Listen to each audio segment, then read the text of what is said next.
Nifty 50 வியாழக்கிழமை April 17 2025க்கான எனது வர்த்தக உத்தி. நான் வாங்குவேன். நீண்ட உத்தி 23,450க்கு மேல் வாங்குவேன். முதல் இலக்கு 23,550, இரண்டாவது இலக்கு 23,690. இழப்பை நிறுத்து 23,400. நான் விற்பேன். குறுகிய உத்தி 23,400க்கு கீழே விற்கிறேன்.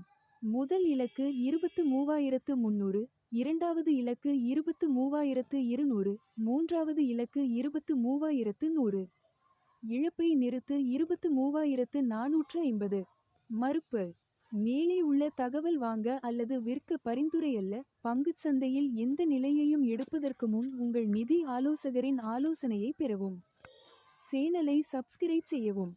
வீடியோவை போல. நன்றி.